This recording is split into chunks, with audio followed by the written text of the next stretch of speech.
प्रिय विद्यार्थियों, पीएसपी महाविद्यालय के परिवार में आप सभी का हार्दिक अभिनंदन।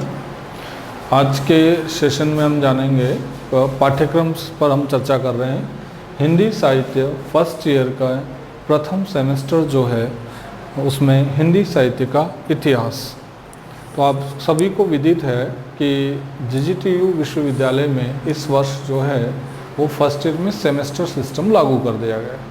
पहले वर्ष में आपके एक बार परीक्षा होती थी, अब साल में 2 सेमेस्टर हैं, पहला सेमेस्टर और दूसरा सेमेस्टर। दोनों सेमेस्टरों के पाठ्यक्रम जो हैं वो अलग अलग रखे गए। तो आज के सेशन में हम जो चर्चा कर रहे हैं वो हिंदी साहित्य जो आपका विषय है फर्स्ट ईयर में, उसके पहले सेमेस्टर में कौन कौन से बिंदु रखे गए।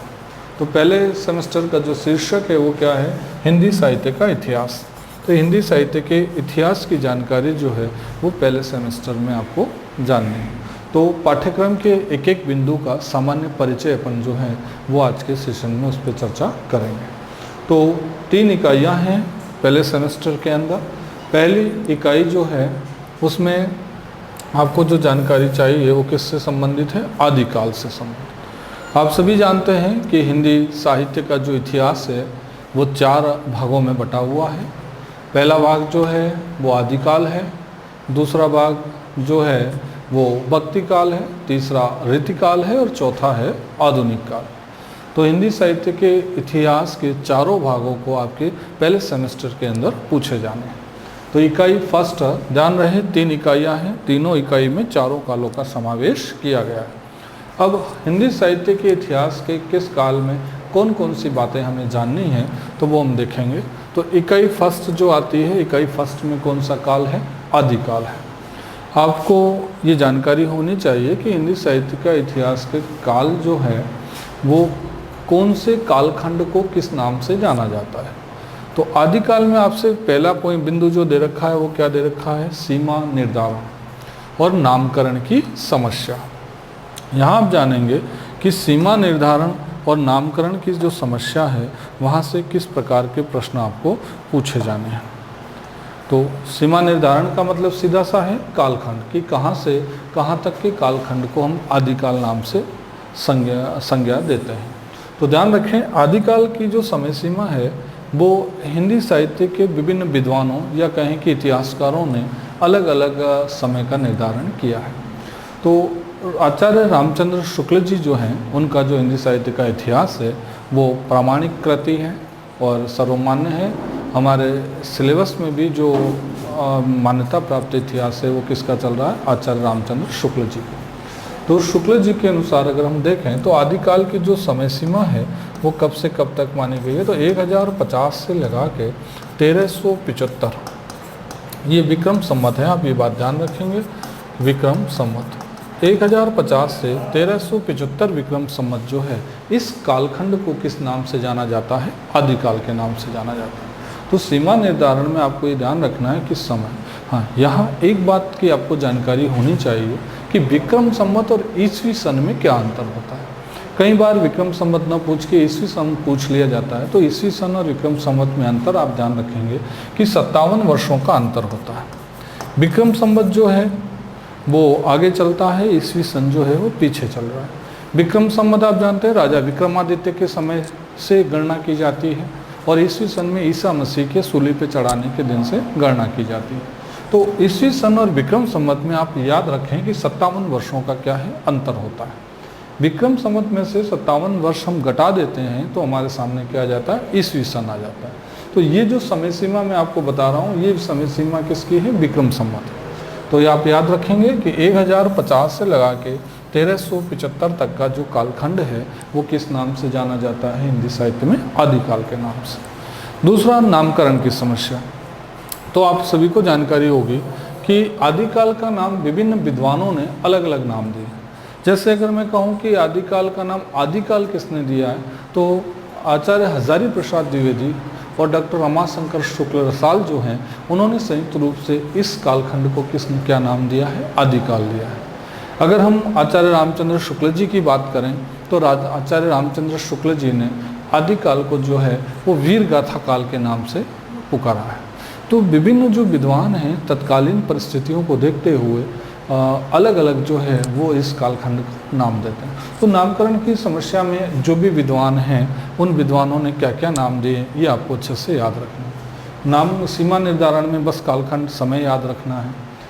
नामकरण में ध्यान रखें, आदिकाल का नामकरण जो किया है वो हजारी प्रसाद द्विवेदी डॉक्टर रमाशंकर शुक्ल साल ने किया है।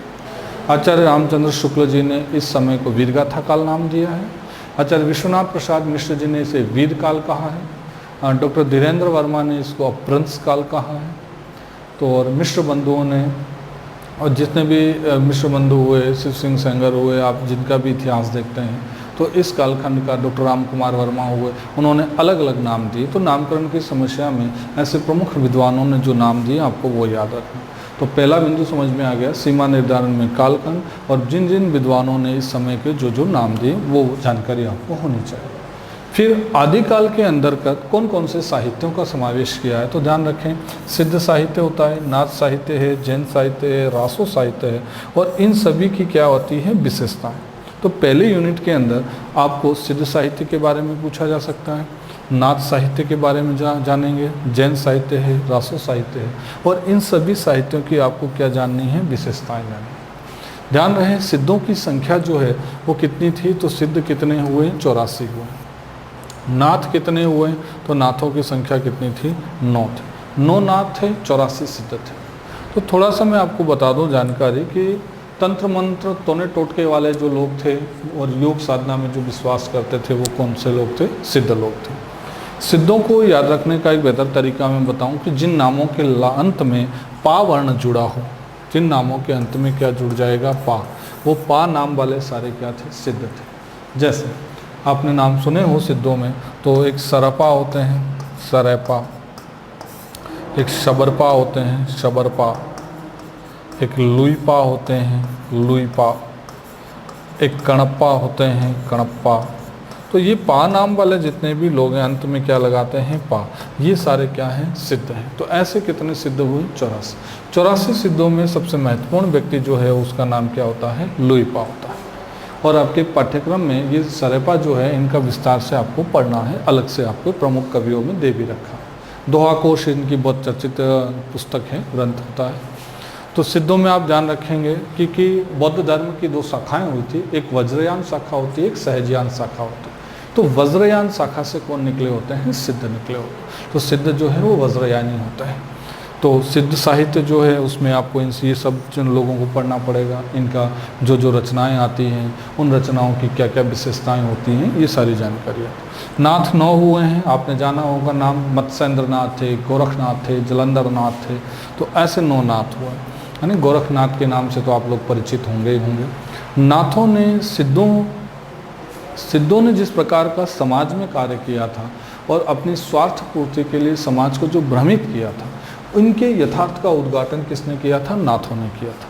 नाथों ने सिद्धों के द्वारा किए जाने वाले उन कृत्यों, नकारात्मक कामों, अनैतिकताओं को समाज को जागृत किया, और सिद्धों को भगाने का काम किसने किया था, नाथों ने किया था।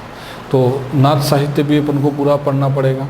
जैन साहित्य आता है, जैसे देवसेन का नाम आपने सुना होगा, श्रावकाचारण की रचना होती है। मुनि जीन विजय का नाम आपने सुना होगा, तो सिद्ध जैन साहित्य आ जाएगा। रासो साहित्य बहुत चर्चित रहा है। रासो साहित्य में आप जानते हैं जैसे बिसलदेव रासो है, पृथ्वीराज रासो है, खुमान रासो है, परमाल रासो है। तो ये जो रासो साहित्य जो भी है ये सारे इसकी जानकारी होनी चाहिए। और इन सारे साहित्यों की हमें क्या जाननी है, विशेषताएँ जाननी। तो पहले यूनिट के अंदर आप जानेंगे कि आदिकाल आपके रखा गया, आदिकाल में आपको सीमा निर्धारण, नामकरण की समस्या और ये जो साहित्य और इनकी विशेषता हैं ये सारी जानकारी रहेगी। आदिकाल कालखंड आप मैंने बताया, ध्यान रखें 1050 से 1475। नामकरण को लेकर मैंने चर्चित विद्वानों द्वारा जो नाम दिए गए हैं वो आपको बताए हैं। सिद्ध साहित्य में ये नाम याद रखने इनकी रचना। नाथ साहित्य में मत्स्येंद्र नाथ, गोरखनाथ, जलंधर नाथ, ये सारे नाथों की जानकारी आएगी। इसके अलावा पहले यूनिट में और क्या रखा है, तो इसके अलावा पहले यूनिट के अंदर आपको कुछ प्रमुख कवि पढ़ने हैं। प्रमुख कवियों में कौन कौन दे रखे हैं, तो प्रमुख कवियों में सरपा है, गोरखनाथ हैं, चंद्रवरदाई हैं, अमीर खुसरो हैं और विद्यापति हैं। ये सारे इन नामों से आप अगर साहित्य के विद्यार्थी हैं तो इन सब नामों से आप परिचित होंगे। सरपा का संबंध किससे है, सिद्ध साहित्य से है। दोहा कोश उनकी प्रसिद्ध रचना आती है। गोरखनाथ जो है नाथ से ही स्पष्ट है, नाथ नौ थे और नाथों में अग्रणी कौन रहे हैं तो गोरखनाथ जी रहे हैं, सबसे चर्चित नाम है। चंद्रवरदाई रासो साहित्य से जुड़े हुए हैं। पृथ्वीराज रासो एक महाकाव्य आता है, किसका है? चंद्रवरदाई का है। पृथ्वीराज चौहान के जीवन के बारे में इन्होंने लिखा है। तो और अमीर खुसरो की तो पहेलियाँ और मुकरियाँ आती हैं। अमीर खुसरो जो हैं ये भी एक महत्वपूर्ण नाम है आदिकाल में, और इनकी पहेलियाँ तो जगजाहिर हैं। जैसे आपने सुनी होगी कि एक थाल मोती से धरा सबके सिर पर, एक थाल मोती से भरा सबके सिर पर औंधा धरा, चारों तरफ वो थाल फिरे मोती उससे एक न गिरे। ऐसी जो पहेलियाँ हैं उन पहेलियों के लिए कौन जाना जाता है? अमीर खुसरो जाना जाता है। और विद्यापति आते हैं। विद्यापति बिहार से हैं, मैथिल कोकिल के नाम से जाने जाते हैं, बहुत प्रसिद्धि प्राप्त व्यक्ति हैं। इन्होंने संस्कृत में भी काफ़ी रचनाएं लिखी हैं और मैथिली भाषा में भी हैं, अपभ्रंश भाषा में भी इनकी रचनाएं देखने को मिलती हैं। और साहित्य जगत में मैथिल कोकिल नाम से ख्याति प्राप्त व्यक्तित्व कौन होते हैं? विद्यापति होते हैं। तो आदिकाल में हमें ये जो भी चरित्र दे रखे हैं इन सारे चरित्रों की रचनाएँ और उन रचनाओं की विशेषताएँ की जानकारी हमें होनी चाहिए। तो पहले यूनिट में हमें ये सारी बातें पढ़नी है। फिर आती है इकाई 2। दूसरी जो आपकी इकाई है, दूसरी इकाई में किसको रखा गया है? भक्ति काल को रखा गया है। अब भक्ति काल के अंतर्गत हमें क्या क्या पढ़ना है तो वही बातें हैं।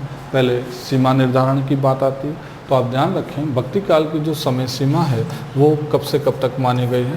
तो 1375 विक्रम संवत से लगा के 1700 तक का जो कालखंड है विक्रम संवत, 1350 से कब तक? 1700 तक का जो कालखंड है वो किस नाम से जाना जाता है? तो उसे हम क्या कहते हैं? भक्ति काल कहते हैं। भक्ति काल का परिचय जो है अपन मैं एक अलग से एक वीडियो बना दूंगा जिसमें आदिकाल का परिचय पूरा विस्तार से समझा दूंगा, भक्ति काल को विस्तार से समझाएंगे, रीतिकाल और आधुनिक काल। एक बार अपन पाठ्यक्रम पे चर्चा कर रहे हैं और छोटे छोटे जो मोटे मोटे तौर पे जानकारी है वो हम समझ रहे हैं। भक्ति काल की समय सीमा क्या ध्यान रखेंगे? 1375 से 1700 विक्रम संवत तक का जो कालखंड है वो किस नाम से जाना जाता है? तो भक्ति काल। तो सीमा निर्धारण में वही बात है कि विभिन्न विद्वानों ने जो जो समय माना है वो उस समय की हमें जानकारी रखनी। दूसरी बात, भक्ति आंदोलन का स्वरूप। सेकंड पॉइंट आपके क्या शामिल किया गया है? भक्ति आंदोलन का स्वरूप। आप जानते हैं कि भक्ति का जो आंदोलन जो है वो शुरुआत जो होती है वो कहाँ से होती है? तो दक्षिण भारत से होती है। और दक्षिण भारत से भक्ति का उत्तर भारत में जो प्रचार प्रसार कर रहा है वो रामानंद होता है। तो भक्ति का प्रचार प्रसार पूरे भारत में चहुं ओर फैला था। तो किस क्षेत्र में भक्ति आंदोलन का नेतृत्व किसने किया था और तत्कालीन समय में भारत के विभिन्न क्षेत्रों में क्या स्थितियाँ थी, क्या परिस्थितियाँ थी? तो भक्ति आंदोलन को अपन को किस विस्तार के साथ पढ़ना है, जिसमें प्रमुख जो संत हैं जैसे नामदेव का नाम आता है, रामानंद का नाम आता है, शंकराचार्य की बात आती है। तो ये जो जो व्यक्तित्व तत्कालीन समय में थे और जिन जिन क्षेत्रों से प्रतिनिधित्व कर रहे थे ये संपूर्ण जानकारी हमें यहाँ पे प्राप्त है। भक्ति आंदोलन को लेकर मैं एक अलग से भी वीडियो उपलब्ध करा दूँगा जिसमें सारी महत्वपूर्ण जानकारियाँ आ जाएगी। फिर भक्ति काल में आपको क्या पढ़ना है? तो एक संत काव्यधारा होती है और एक सूफी काव्यधारा होती है। ध्यान रहे भक्ति काल 2 भागों में बटा होता है, एक सगुण है, एक निर्गुण है। संत काव्यधारा का दूसरा नाम भी आप ज़रूर ध्यान रखें, इसे ज्ञानाश्रयी काव्यधारा भी कहा जाता है। चाहे आप सगुण बोले या दूसरा नाम क्या याद रखें? ज्ञानाश्रयी काव्यधारा। तो सगुण काव्यधारा या ज्ञानाश्रयी काव्यधारा एक ही बात है।